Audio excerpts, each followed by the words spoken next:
I guess what I really want to emphasize as we start is that we at Capacity Partners are really committed to our clients and to making a difference in the community. And it's hard at this time to know what to do. So what we decided is to bring you our best thinking through this webinar series, Leading and Fundraising in a Pandemic. And this is the first of 4 seminars. So this is a Q&A. What we did was we asked participants for questions, and thank you to many of you who sent in questions. And so Amy and I have then consolidated these and into one presentation and sort of address the questions as we go. Well, what is the one major question that everybody's asking? So think to yourself. You can probably come up with what it is. And that is, should I be fundraising now? Should we be asking for money? We've been listening to a lot of webinars of our very esteemed colleagues around the country, and most people are saying, yes, absolutely ask for money now. At Capacity Partners, we say it depends. So we're going to spend about 10 minutes going through our thinking on this idea of it depends. We're also going to underscore and go into detail on the importance of cultivation and stewardship of your top donors and all of your donors. We'll touch on the best fundraising vehicles at this particular time. And then we will also go into events, which was the second most asked question. So what we feel is really important before you do any kind of fundraising to help you be successful is we recommend you reinforce all of your relationships with all of your stakeholders. These are uncertain times for everyone, nonprofits, businesses, every single person is having a lot of questions, a lot of instability. And remember, in all fundraising, people are giving to people. And the current environment actually provides an opportunity to reach out in a really personal, genuine way to people who have already said they support you and your organization. Your board, your advisors, your connectors, make sure you are communicating in a really honest way, even when you don't have all of the answers. There are different tactics of how to interact with all of your different stakeholders, and we're going to get into a little bit of detail on those different vehicles as we continue. Okay, so as we mentioned, it really starts with your mission. And nonprofits have very different missions. So if your mission is to serve those people who were in great need before this whole COVID-19 started, we say go for it. And these organizations already are going for it and actually raising a lot of money. I think the challenge, and we received a number of questions here. I'm going to turn and read some of these from A Far Less Ordinary. How should nonprofits that do not provide emergency housing, food, healthcare services shape their fundraising message, as we too need funds to survive and serve our own constituents? Well, that's probably the question of the day, and we will answer that question as we go through. The answer is it may be tougher for you if we're totally frank. What about those arts and humanities groups where your earned revenue has just stopped? We have a client who has decided not to reach out for support at this time in light of the needs of others, and we have many others who are moving ahead. So we'll dive into that also. And then you could be a school, a church, a synagogue where perhaps you've already finished your annual fund. You have membership or tuition coming in, so you're in a different situation. And all of these contribute to your decision as to how you fundraise. The next question that we want you to ask yourself is, how urgent is your message and how urgent is your ask? Once again, if you're in the disaster relief realm, it's urgent. Now, you know, it's interesting because right now is a time of classic disaster relief, except one could say that everybody in the United States is in a state of disaster and we all need relief. And luckily, government funds are doing their best to step in, which Amy will talk about in a moment. I think for people who are in a capital campaign, we have received a number of questions. Here's one. We're in the quiet phase of our capital campaign. Should we continue? You know, this is a tough one. So if you haven't started your feasibility study, we would say probably put it on hold because there's so much on people's minds. If you've already started your quiet phase, our recommendation is to continue full speed with cultivating your major donors, not necessarily making the ask, but staying close, talking about your purpose, and laying the groundwork for when the time comes that you do want to make the ask. There's one campaign we know that was close to being finished, and what they did for the last component of their campaign was to create a COVID fund. And it appears to us that that's been very successful. The toughest, I think, is your general operating appeal. And, you know, again, we're going to keep discussing this. My feeling is to try to maintain normalcy. This is a time when things are changing every day. We all have to react. At the same time, we want to project a certain confidence, a certain calm, and a sense that we're going to be here and we're going to outlast this. And we need you, our supporters, to join us.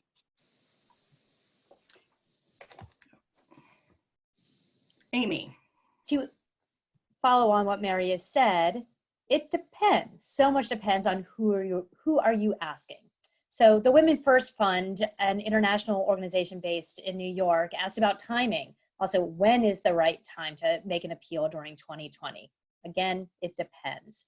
First, we want to say up front that we are generally not in support of crisis fundraising, saying if you don't give, we are going to close. We suggest positive forward-thinking, planning, and strategy. You are going to need to tailor your ask to who you are asking. For broad outreach, your newsletters, your social media, your email updates, keep using that soft ask. Put your donate now button right in the middle of it.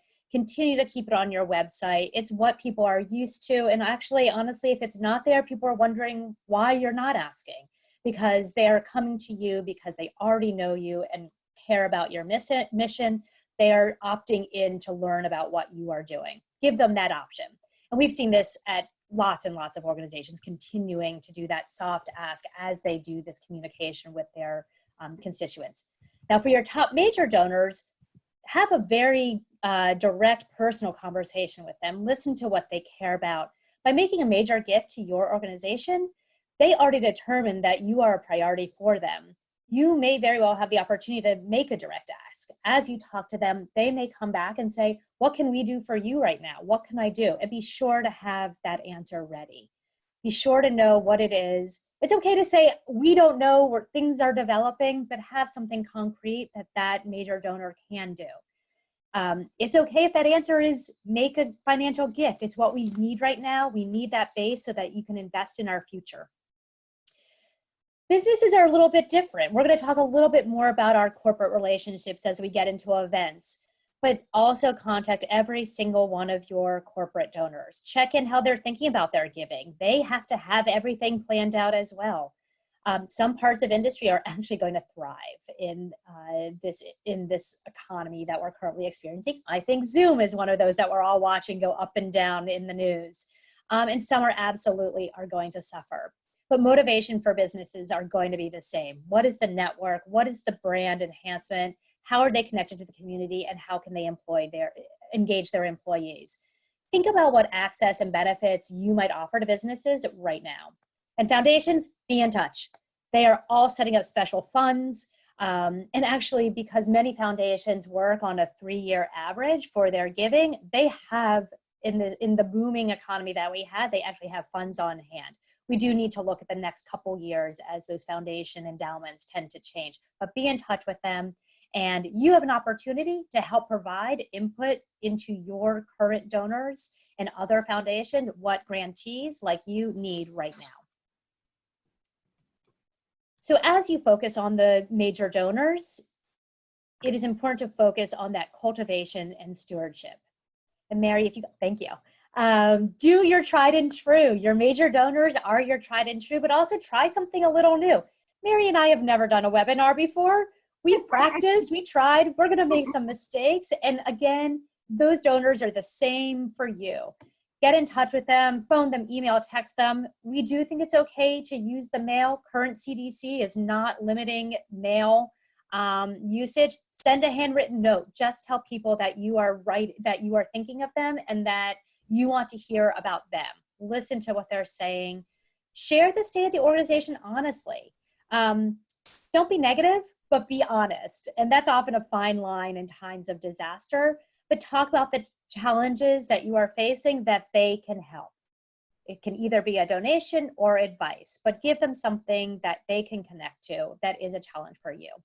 I actually recently spoke with a colleague who is going through everything that every single one of us is. And it is an organization that regularly has events and gatherings. And what they did was they created a bit of a town hall for their major donors, bringing them together to provide insight into the organization's challenges and giving them a chance to interact with each other, see some faces that they might normally see at the events. And they hosted a very open Q&A. The attendance was high, people were looking to connect, and the transparency was very much appreciated. And the organization highlighted the creativity that they are using in the current climate. All of this, every day is different. Things are changing on a daily basis. So right now, this is our best advice. And Mary will also talk about some other vehicles that are working right now. And actually, before I go on, I just want to chime in. Margot did just ask a question about, should it be one-on-one interaction, phone, email? Yes, yes, yes. Use all of the vehicles, all of the forms of communication, and maybe try some new ones. I saw an email today about a video that you can send out to your donors. Think creatively about how you connect with people, how you like to be connected with. Okay, thank you, Amy. That is so interesting and so helpful. You know, a lot of the things that we talk about are focused on major donors, but everybody matters. Now, what we've done here is we have listed all of the core vehicles or strategies for a fundraising program. And it's good to keep them in mind at any point in time, because ideally you would be using all of them, more certain ones based on your organization. We do think that this is an ideal time for major gifts. It's designed for the personal outreach. Now, in fact, a lot of the people we're talking to have experienced massive losses in their portfolio. So we have to keep that in mind. But nonetheless, that can be a topic of a conversation, because what's kind of nice about this in a way is that we're all in this together, you know? So sharing these stories of how we're all in this together can actually help you build that relationship. Plan giving, if you know, that's kind of a touchy topic at this moment in time. Nonetheless, I think to ask the question, is my organization in your will, is certainly appropriate and may lead to a fuller conversation where the person says, you know, I'd like to revisit that at this point in time. So yeah, actually, if I can even chime in on that. If you don't have a planned giving program, the basic that you can do right now is have some language available so that if a donor does get in touch with you saying that they want to include your organization in their will, a lot of people are redoing their wills right now, have that language ready to go. So the annual fund, which we keep coming back to because many of you have your spring appeals, yes, you need to do this. Again, to repeat what Amy said, we don't want you to go into survival mode. It's not effective in the long. It's effective in the short run, but in the long run, it puts you in a weak position. So what you want to do is lead from your strengths, and your messages need to show how your work connects to the issues of the day. I mean, I was just thinking, just as an example, if you had a spring appeal and you were talking about growth, for example, you know, you can talk about the fact, you could still take the analogy of spring, and spring recurs every year. New things blossom, and that we know that, I mean, not to get too corny, but there will be spring again for all of us and for this organization, and growth will occur, et cetera. So find a way to link the two together. So what about your grassroots and your social media? You obviously telling the stories of who you are and what you're experiencing and your donor stories is critical. And putting it out on social media absolutely will strengthen what you're doing. There's a grassroots kind of political campaigning that, as we all know, has been so successful for the politicians. You know, you're probably, unless you're a large national organization, I don't know how much of that you're going to be actually doing or focusing on. The restricted programmatic funds may not be the top emphasis. This is where if you wanted to set up a COVID-19 fund, you certainly could. Foundation and government grants, yes, and yes. More than ever, foundations are really looking to do whatever they can to help nonprofits. Some are by invitation only, but you want to be out there looking for opportunities. And on the government grant side, we know we have many new opportunities. And Amy's going to tell us a little bit about some of them. Certainly. There are federal, state, and local government funds coming available, and there will be more every day, honestly. And they apply to nonprofits much more so than I've ever seen in my career. The Federal CARES Act has some amazing opportunities for potentially forgivable loans for nonprofits and small businesses designed to keep people employed. If you don't know about these or you want some more information, we are available. There are resources on the capacitypartners.com website, and we're happy to help navigate the various options because there is a lot of information out there. Okay. And before we leave talking about this, I did want to address a strategy. Here's a question that somebody had asked, and that is, should nonprofits ask for small gifts more frequently or wait for a larger gift ask toward year end? That's a really interesting question. My tendency would be to ask for the smaller gifts now and to keep people engaged with you. Okay, so at this point, let's move on to the events discussion, which of course a lot of people have asked. So the first question you need to ask yourself is, how much money did you net? You know, and what was the amount of staff effort that went into it? So let's look at what your options can be to try to raise that money that you were netting before, which unfortunately for a lot of nonprofits may not have been so much. So here are your options. One, you can postpone the event. Early on, we saw a lot of people postponing their events. Now we're hearing advice that maybe that's not so good because we don't really know when you could reschedule the event.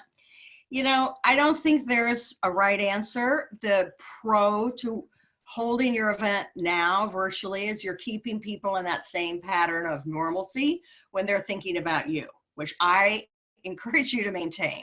The advantage of postponing is there's nothing better than being together in person, and there's some events that only lend themselves. So I think every organization has to decide for itself.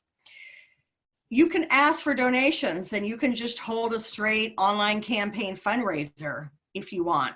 And that certainly is a very commonly used technique that could work for you. You could take your physical event virtual. I don't know, a number of you may have seen that the Washington Performing Arts Society actually did take theirs virtual. And I think actually I don't know if they made more money, but it certainly was the same amount of money. It's a lot of work. And as we have gotten more restricted in our movement, that could be a little bit trickier because we may not be able to have a few people together and the cameraman. So have to think about whether that is still viable. You could do something else, totally different, instead of the event you planned. So, I mean, what would that something else be? Well, we heard this one idea that Amy and I have been kicking around is the idea of a virtual salon dinner.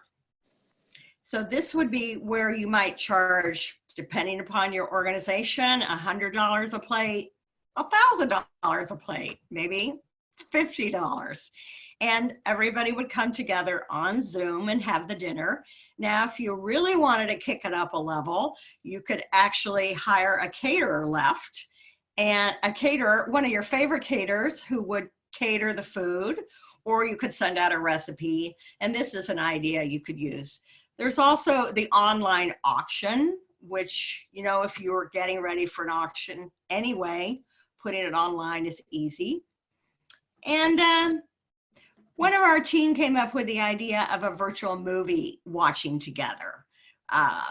So there's a lot more to that. And if you're interested in learning about it, we'd be really glad to share that with you. I just want to answer one question that came in about if a golf tournament, you know, what should we do if we had a golf tournament plan? That's something that typically, you know, people get together for that. And I think that's where we really would say, and if it has to do with asking your sponsors, going to those sponsors one by one, seeing if they want to pay over time, if they want to postpone. It's really giving the option to the donor to choose. Amy, did you want to say anything else about the sponsors? Yeah, and actually I'm going to answer one of the questions that came in from Jean about companies who are also furloughing employees and how do you handle that? I think back to the earlier advice, and this connects directly to the events because so many of our event sponsors are companies. Do reach out to them first, hear what they are doing, what they are committing to at this time. So do make that personal contact, call, email with every individual sponsor who's ever supported your event. And keep in mind that businesses usually value the networking and brand exposure that they get events. So maybe you have to do something different. Maybe you're going to offer a smaller event at a later date, prominent recognition on social media or your website that maybe they would even get more exposure than they would have at a dinner with 200 people. A mailed recognition piece so that it has a broader reach than, again, they might have gotten.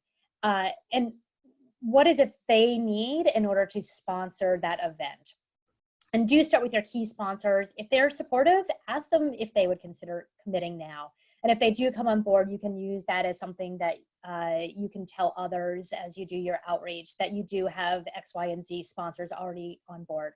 Also use the calls, again, not just to check in on them, but ask if things continue the way they are going and there is fear about getting back together at a later date, do ask them if they would consider converting those funds to general operating. They may say, we're not in that position right now, come back to me, and that may be, but at least you have laid the groundwork for what may have to happen in the future. But remember, events and COVID-19 keep changing, and so the best advice is keep changing with it. Okay, Amy, thank you so much. So now we're going to go to our QA. We've had a couple questions come in. One was asking about donor fatigue. And this was, we're getting donor fatigue. We're asked, donors are receiving requests for support from organizations that have similar requests. You select one organization or give smaller amounts to several. I would advise you to stay with those organizations you know and love. They've depended upon your support. They still depend upon your support. If you want to reach out beyond that, sure, but stay true to yourself and to your own values and those organizations that address those. On the nonprofit side, we do need to be careful. I mean, we're all getting tons of email every day and the letters are starting to come. So, you know, think about what would work for you. So I think we have another question here, which I'll be delighted to answer. It says, I know Capacity Partners does consulting for larger capital campaigns. Will you be offering any shorter term, smaller contracts right now to help organizations develop short-term fundraising plan sample language? Well, we're trying to pivot along with everybody else, and we're trying to address people's needs. So the answer is yes. If it's helpful to you, our friends and colleagues in the nonprofit community, we have, with these 15 people, we have a range of expertise, and we are glad to create little custom services, short term, that will address your needs. Great. We have another question about fundraising now. Our fiscal year ends in May for next year and asking for the same gift for next fiscal year to maintain cash flow. I think it's a very good idea. I, again, start with those who you know best. Maybe start with your board, see if they might take that on. That is the start even of what we talked about earlier as a COVID fund, a resilience fund that is providing the cushion now. to help cushion against the unknowns in the future. But I think a transparent, not help us stay alive, but help us plan for the future. There are all kinds of tactics, and absolutely asking for earlier gift is something that I've seen quite a bit. So let's see, we have another. This is interesting. Speaking of fatigue, what are your views about event fatigue? Well, I wish you could talk. I'd love to know your views because I assume you're experiencing that virtual event fatigue since you asked the question. I mean, let me just speak personally. I had a virtual happy hour with my best friend, her husband, and my husband. It was incredible. And I'm having another virtual happy hour tomorrow night with a group of my close high school friends. I mean, I think hopefully I'll keep doing those the rest of my life. They're wonderful ways to connect with people around the country. But for nonprofits, this person responded, yes, I'm tired of virtual events, Nina. Well, okay, so this is just back to what we're saying. You know, don't jump on the bus of everybody out there with your message nonstop. You know, I think what we're trying to say is think carefully about who you are, which strategies are going to work best for your organization, how often you want to contact people. And so just quickly, one other question came in. What should we do about next year? Our fundraising asks the same amount. I would recommend asking for the same amount to continue supporting your organization. I wouldn't up it to more. Ask of people to do what they can, but if they can, to continue. So stay the course. We are here to stay. So thank you all so much. I think that our time is up. Let's see, I was going to take down the PowerPoint, and yeah, we've really enjoyed this opportunity. I want to let you know here that this is the first of 4 in our series. And the next one is going to be short-term planning, your next 30, 60, 90 days. And then we have another fundraising in a bad economy. So if any of you want to send us information on what you'd like to talk about, we've thought about a deep dive into the new legislation, but really we're open to your suggestions, what will help you. And then finally, we're going to end it up with opportunities for planning ahead for the future. So follow us on LinkedIn and on Twitter, and send us your thoughts. It's Mary or Amy at capacitypartners.com. And we look forward to the next. Thank you and have a wonderful day. Thank you.